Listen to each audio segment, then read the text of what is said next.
Hello, everyone. I'm your host, Vince, alongside my best pal, Tristan. And this is Mosaic Minds. Like the new intro? We have a new intro? Yeah, that's a new intro. That's not the song. New way I say it. Trying to experiment. Anyway. So what is our subject for today, Tris?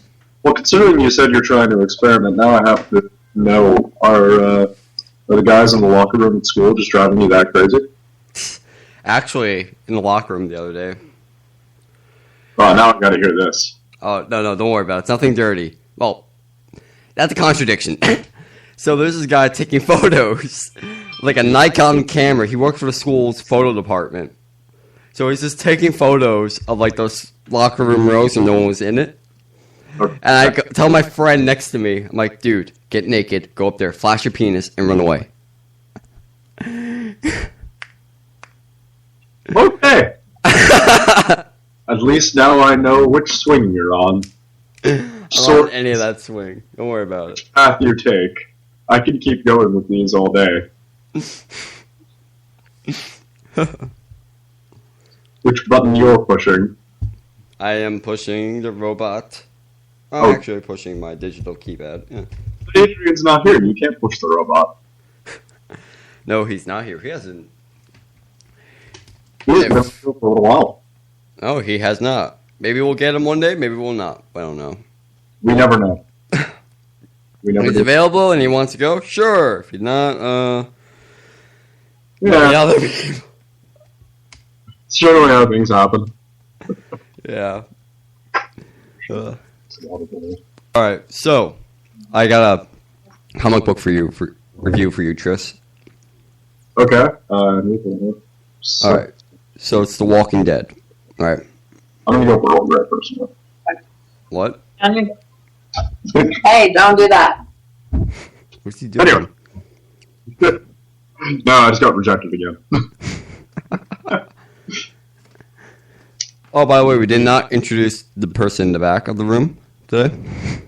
Oh, yes, the person in the back of the room is Maya. At the present, she is fetching tea, so... Hi, Noxie! Yeah, and apparently my cat wants to say hello, too. All the animals. Tris is trying to record all on top of him. Yeah, well... Are you Dr. Doolittle to them? They all want to be stars. Are you Dr. Doolittle to them? Maybe to my cat. Just maybe. You just look at your cat. Hey, what's up? It's like, meow, nothing much. Meow. I swear, there's going to be one day we're going to have a guest on this show, and we're just going to say something, like some request for them to talk about that's like absolutely ridiculous or like extremely personal or whatever. And they'll be like, I'm not so sure about that. Our exact response would probably be, come on, you want to be a star, don't you? Come on! We're gonna make someone very uncomfortable. And we'll lose everything. It's pretty uncomfortable if I really want to.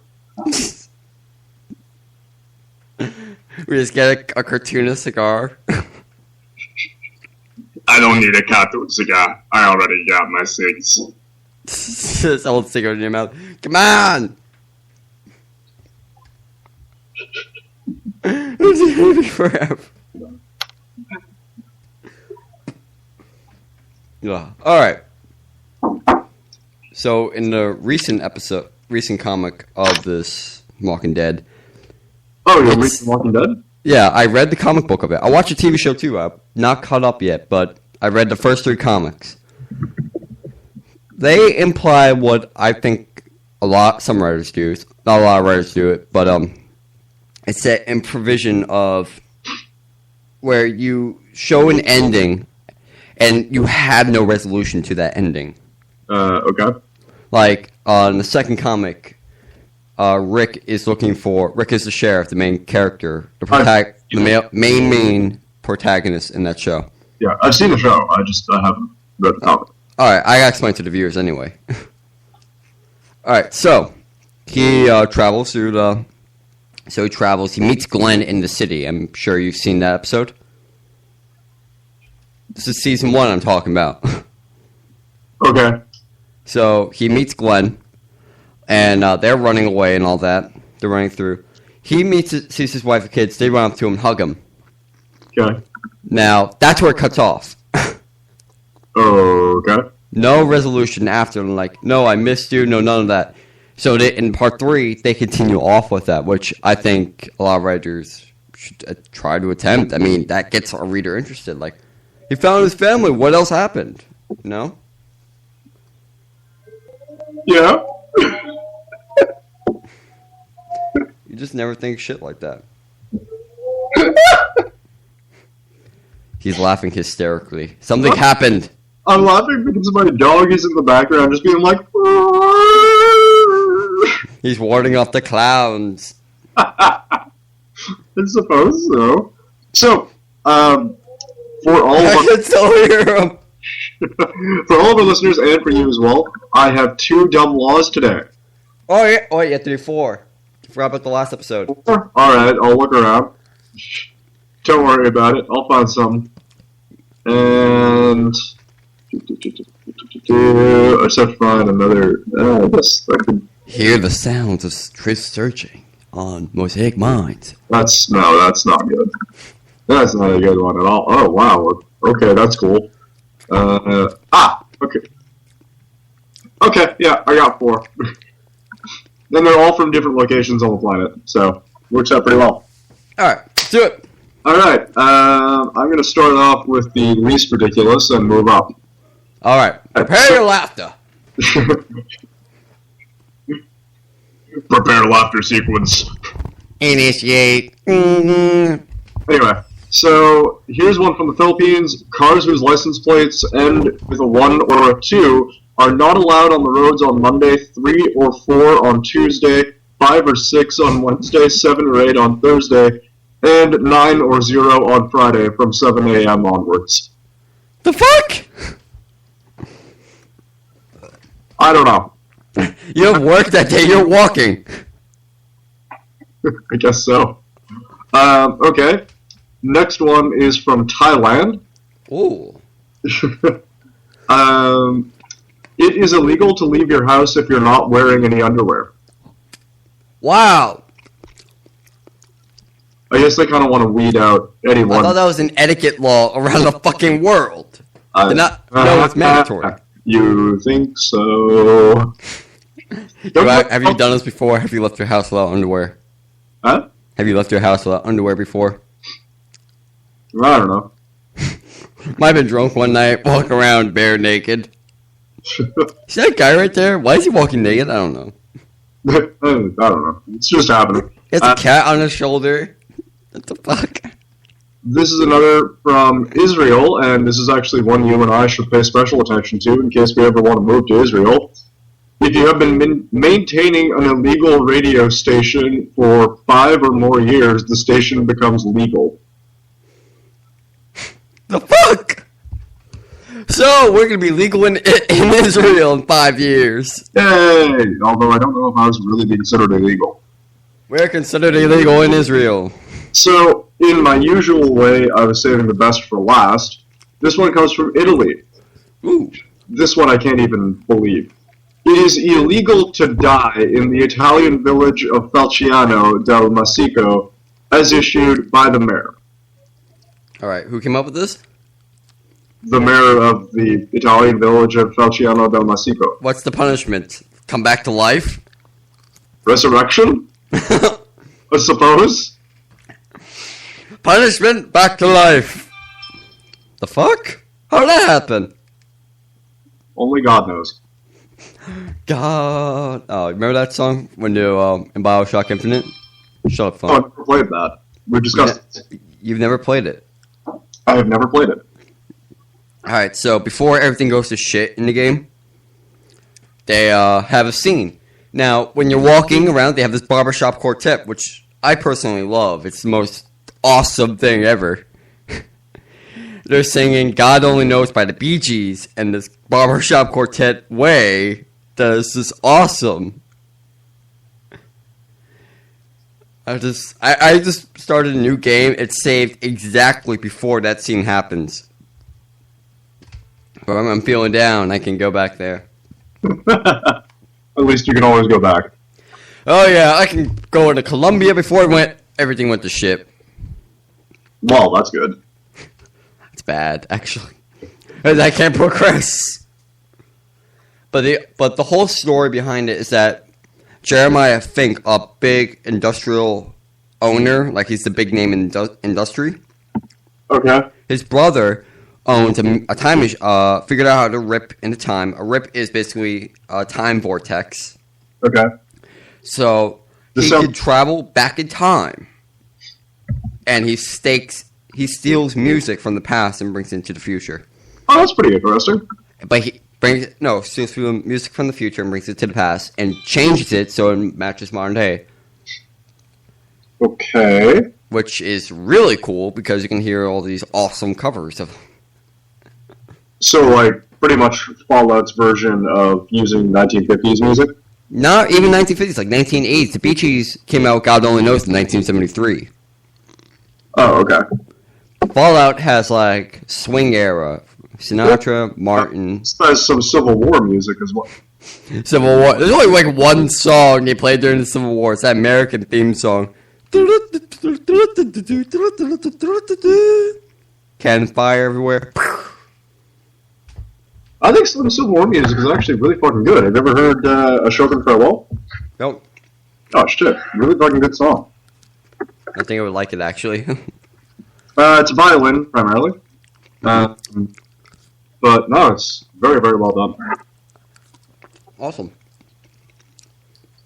Tells you no, I'm eating. Technically, I could, play it on the show because there's no copyright infringement concerning. All right, first time. Oh, copyright. Oh, I just knocked the earbuds out of my ear. Hold on, Tris. Don't talk. Actually, entertain the guests. Blah. Blah. I'm having a bit of an error here. Don't leave me, Tris. I'm not leaving you. If anything, you're the one leaving me. I wasn't leaving. I just had to put my earbud back in. I literally raised my arm so hard that an earbud fell out and disappeared. Okay. So now I'm out of an earbud. Donate to the Earbud Foundation. How did you do that? Don't know, like 5 seconds ago. Oh, well done. Don't do that anymore. Like, woo! No copyright infringement. Earbuds fall out. Nonetheless, so... Play that song, Tris. I shall. I just want to quickly check if, we are actually not copyright infringing in any sort of way. At that time, copyright law only lasted for 28 years. Okay, so I was actually completely not wrong. It is not from the Civil War. It was written for a tribute of the Civil War in... Was not written in the Civil War, but a tribute to the Civil War. Pretty much. But anyway, it was actually written in 1982. I don't know if that means... Nope, never mind. We can't use it. Yeah, kind of thought that. That's a damn shame. The law is currently 70 years plus the lifetime of the author. So, if a song's 70 years old, we're good to go, right? Plus your lifetime. So until you die, and 70 years after that. 70 years after the composer died. Ah, okay. Alright, I just got completely and utterly corrected on that by both of you. So, Believe me, I'm trying to keep the show not copyright slanted. No, I know you're not. I know you're trying to keep it not copyright slanted, but I mean, for the love of God, we've been talking about clown rape for so goddamn long. Clown rape will be the least of our worries. Copyright's what we're really worried about. Offending people? Ah, no problem. Copy? No, we can't do it. Come on, we're satirically racist. I think we're satirical everything. Yeah. To be completely. I have to get the guy for the history lesson of the week. Oh, we have a history lesson of the week? Yes, I'm trying to make that a thing. It's only if you and the viewers accept it. I accept it. Alright, so I'm gonna get the guy real quick. Also, I suppose if we're on YouTube now, it really is actually viewers in this case. Yes, subscribe. Fucking A! Favorite, follow, share.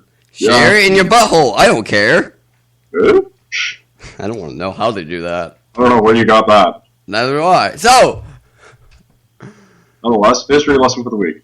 Yes. I'll be right back. Just one Well. Trish, what do you want to know about this week? What am I want now? Name a history period. A history period. Era. Oh, okay. An era? Let's go with... I talked about the Bible last week when I was with Eve. Yeah, I know. Okay, let's go with the Welsh Uprising. The what? The Welsh Uprising. Okay, so this is how it happened. Try to be done. It's probably not going to get this right. So, I was there in Great Britain one day. Way before it was Great Britain. Now it's Great Britain. I was there drinking my tea, looking out into this overview of Welsh, the Welshlands, seeing the people speak some weird language I could not understand. Some of the words my father Uka could used to speak. So I went over there and I see these people loading up guns and bows and shit and ready to fight. I asked what the fuck was going on. They're like, British! And then they started to stab me. Now, little did they know I'm part X-Men. So I survived. So survived the stabbings. Now, I was thrown into a dungeon, declared a witch, and they tried to burn me. Now, again, they did not realize at this point I am part X-Men. So... So I told them, are you guys fucking done yet? So, they take me off the stick and declare me Jesus. Now, I'm wondering where the fuck this happened. So I told them, what the fuck's going on? And they're like, you're the Messiah. I look around.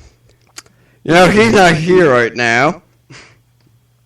He died about 2,000 years ago.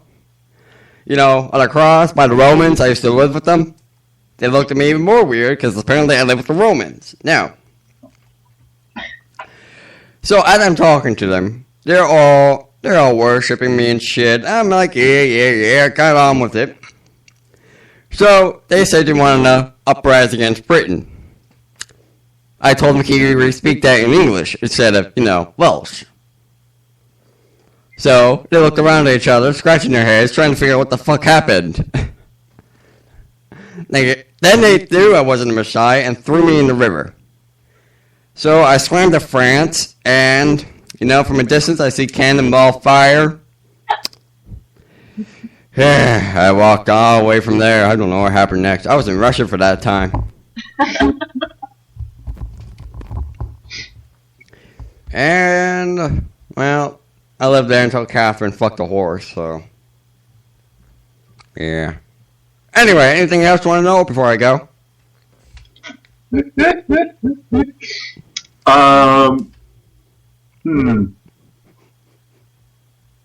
me the real story of King Arthur.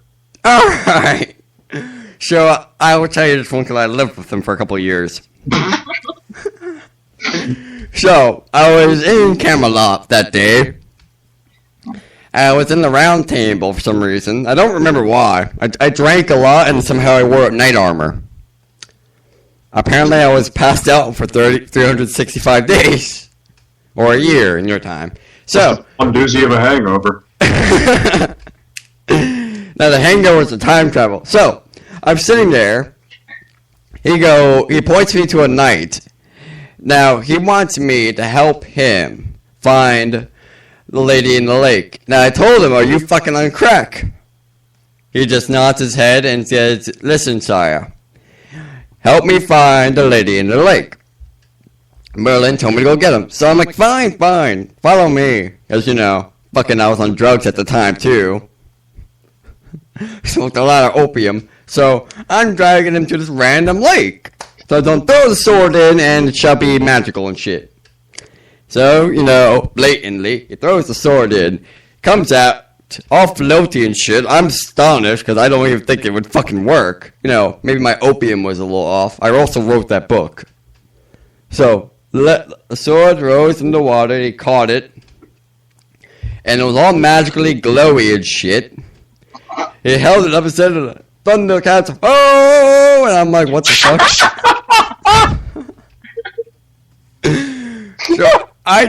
So we follow him. Eventually, we had a battle. A bunch of people took him away. to some fucking place. I'm guessing under a cave. Under where the fuck that palace is now. Where the queen lives and shit. So, I left. I went to Merlin, told him he died, and walked away. Merlin looked at me like I'm on fucking drugs, because he just saw him like 2 minutes ago. So, this lady in the lake takes a sword and disappears with it.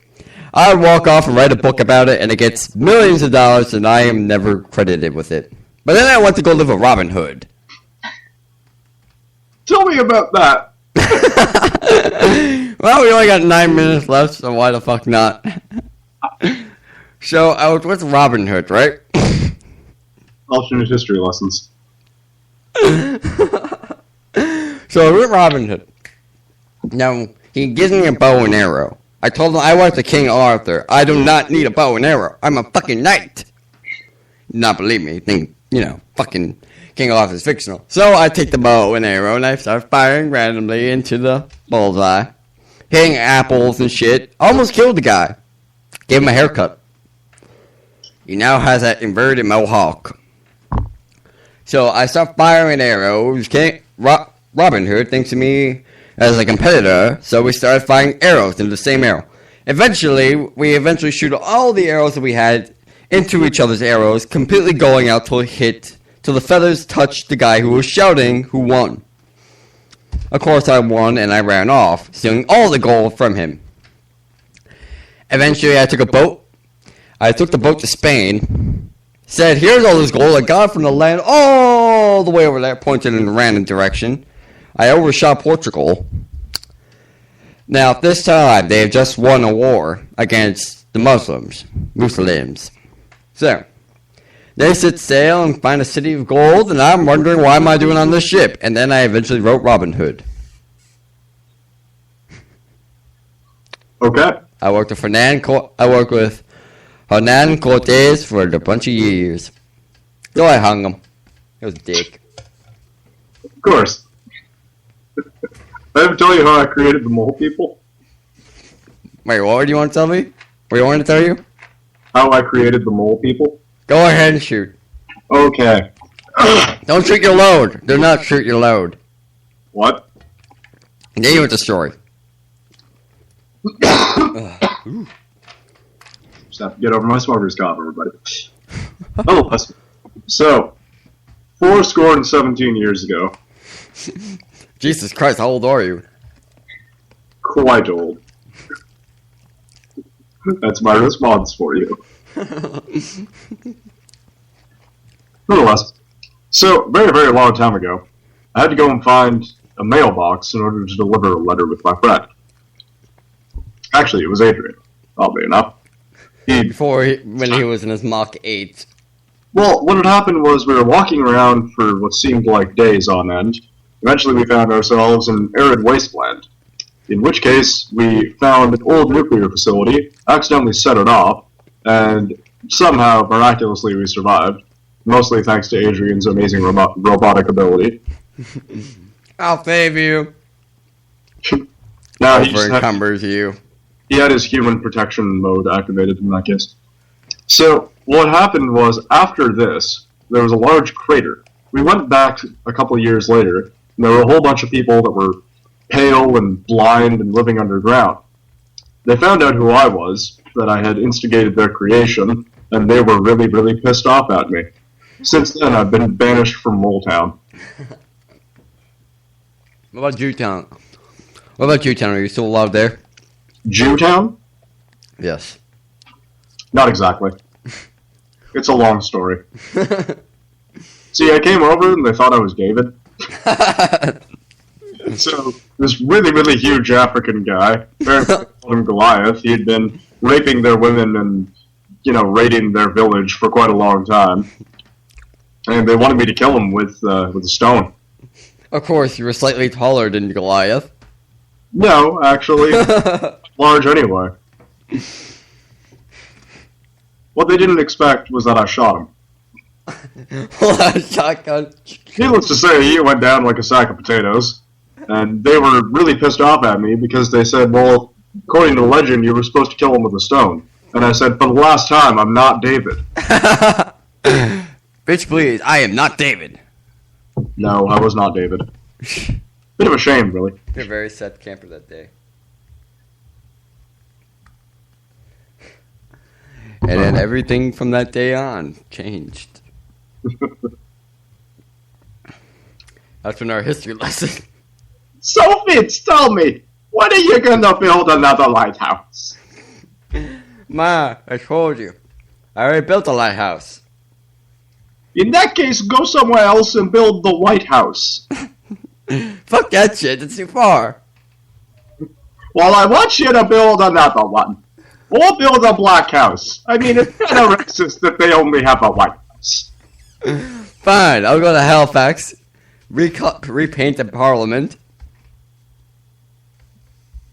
You realize Parliament's not... I never learned my geography, Ma. You always want me to build lighthouse, never learn my geography. Well, that's because you have to know how to build a White House and a White House and a Black House if you ever want to impress a girl. Screw things like cooking and sewing and driving and mechanics and construction and things like that. You need to build a lighthouse. Ma, you sound very stereotypical. I'm only as stereotypical as you let me be. Ma, did you hear about this guy? He shot David. I know him, actually. He told the story wrong. How does the story go? What had really happened was that there were two young men named David and Goliath. They were playing a ball game. It was basketball, I think. They just couldn't get the hoop in. So Goliath helped them up and got him to get a hole-in-one.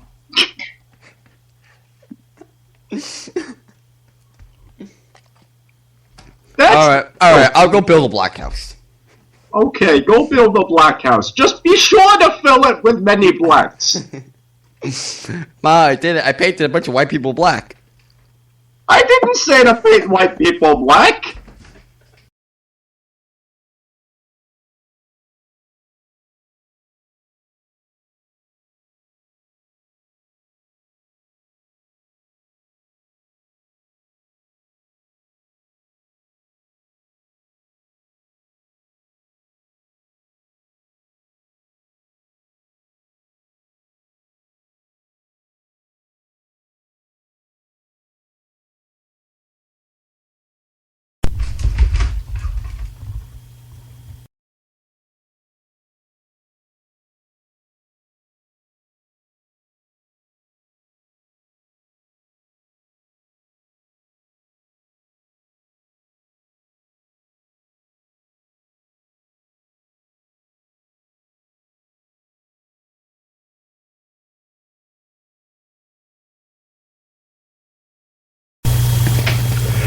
Alright, everyone, I'm sorry about that. We have lost connection.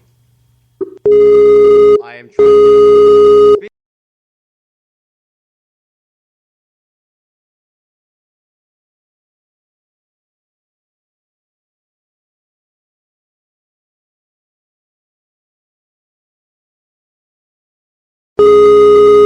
Alright, everyone, so... You're gonna fuck.